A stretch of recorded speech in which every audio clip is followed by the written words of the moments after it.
Let's take a look at this week on Code Blue News. Johan hits the streets for Hispanic Heritage Month, Jordan catches up with the football team, and John teaches us about pronouns. Now please stand for the Pledge of Allegiance and a moment of silence.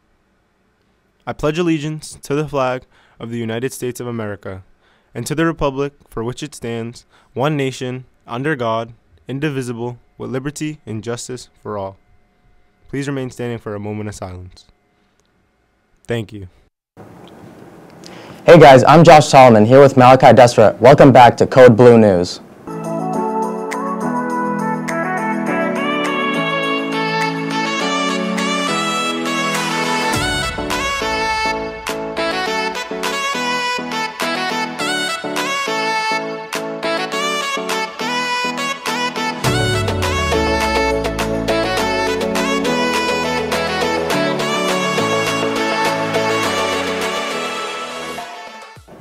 To start off the show, we have a few announcements to make.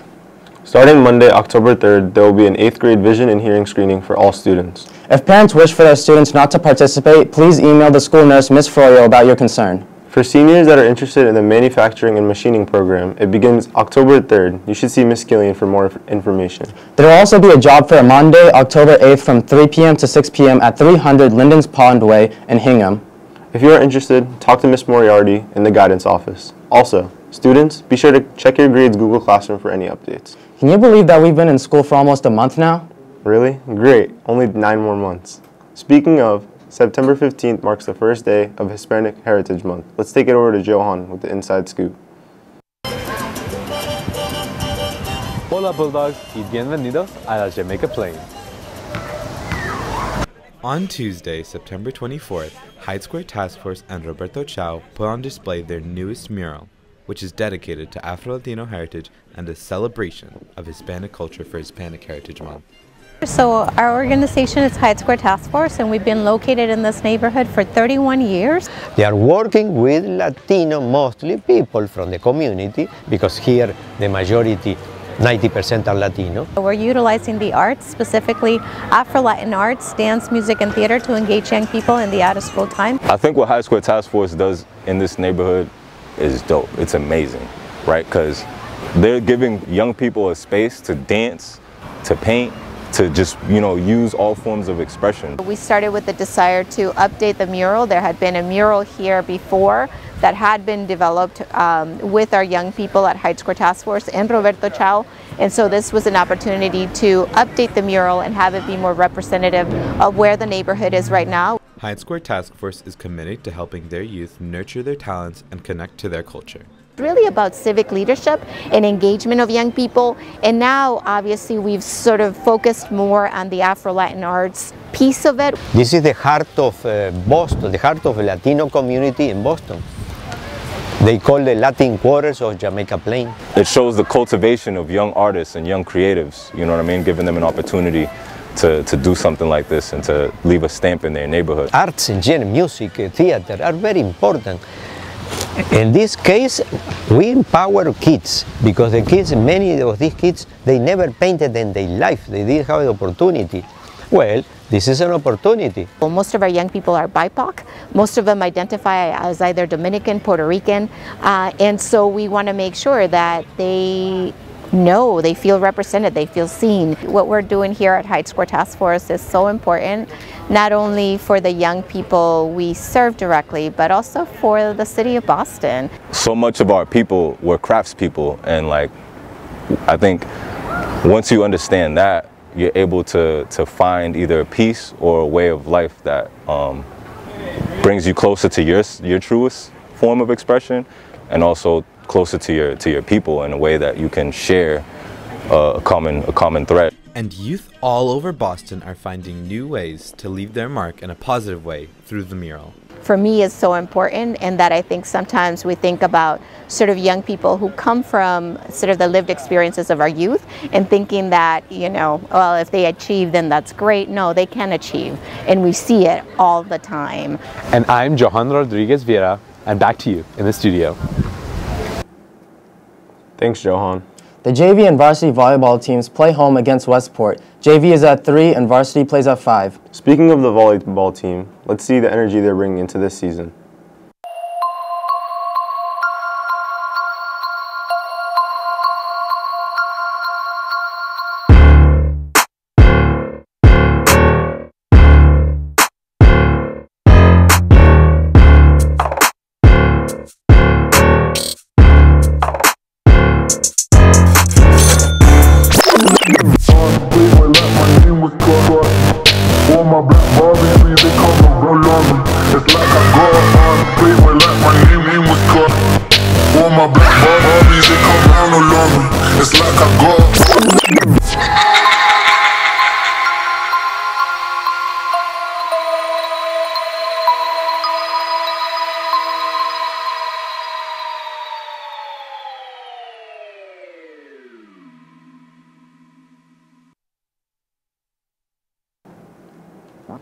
Girls varsity soccer goes up against SSCA at 3:30 and varsity football versus Cape Cod Tech at 6 p.m.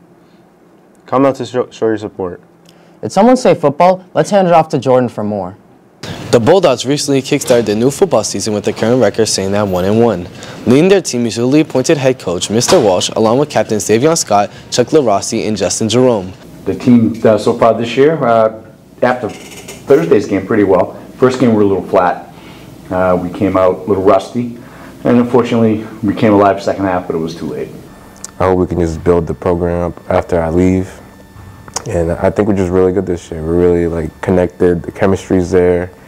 The coaches' chemistry is there. We all feel good about each other. Strength, I think, is the returning of the offensive line. Most of them are back. And we've got some good talent in the backfield. Defense, we're a little young. Usually it takes a little longer to get the defense going. So, a main strength of this team is the O-line. You know, just the dogs in the trenches, how they get down. And one of the more better strengths is we have platooning of our running backs, and everybody knows their job in the backfield. But with the new season comes new challenges and goals.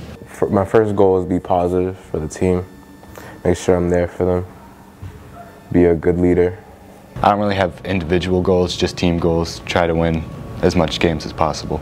Win on Thanksgiving, and hopefully maybe sneak into a playoff spot, even though we're in Division 7 and we're small, just to get a chance to play a playoff game.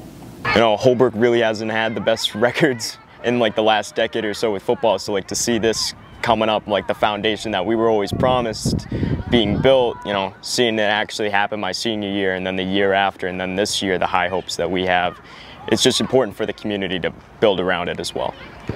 After years of being assistant, the team's eager to have Mr. Walsh as the new head coach. It's fun, being offensive coordinator again. It's just that you've got more on your plate. I feel that Mr. Walsh deserves it. He's been working really hard, and he believes in all of us, and so we believe in him.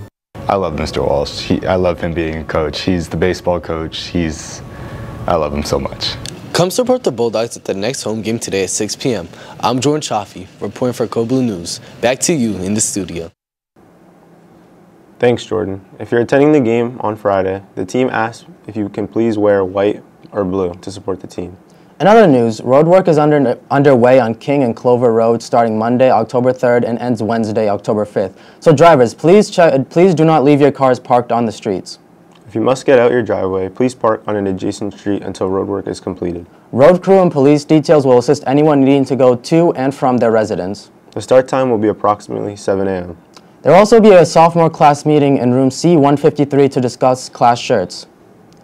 Each year, we are joined by many new students of various backgrounds, beliefs, and gender orientations. It is our responsibility as friends and classmates to make sure everybody is comfortable and respected. Today is the last day of Start With Hello Week, which is all about togetherness and being part of a community in Holbrook. Make sure to embrace your school spirit when walking through the halls. Now let's go to John to hear more about the pronouns of people in our school. Starting with hello was this week. We wanted to know more about the significance of pronouns and the people in our school. As students readjust from the summer, it's healthy to meet new people and interact with new students and friends and even your teachers. And it's one of the best ways to get to know people is calling them by their appropriate pronouns. Everybody has pronouns, everybody. And, most people have their pronouns assumed for them, and those happen to be correct. But, a lot of people are assumed to be one way, when in reality that's not true.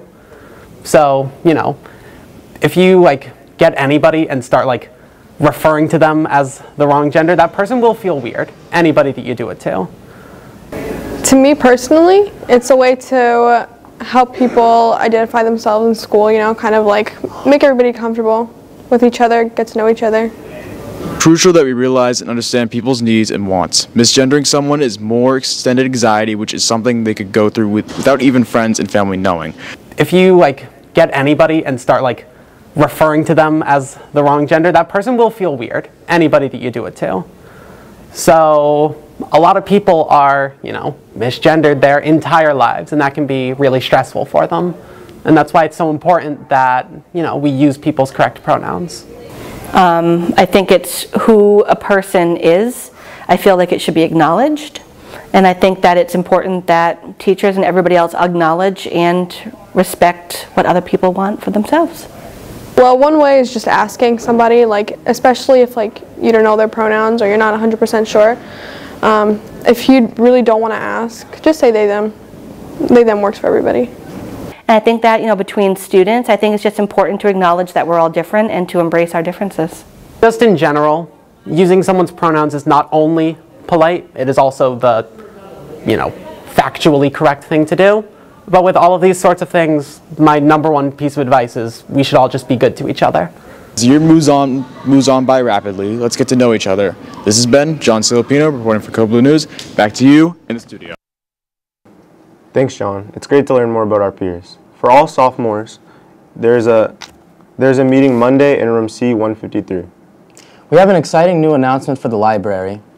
October 1st will be a Star Wars celebration at the library to celebrate the new hours. The party will take place at 9 a.m. to 1 p.m., and there will be a bunch of activities. Sounds like fun. Before we end the show, we have a few more announcements to make. Seniors, on Monday, October 3rd at 10 a.m., the food pantry will open its doors to provide transport for senior citizens in need.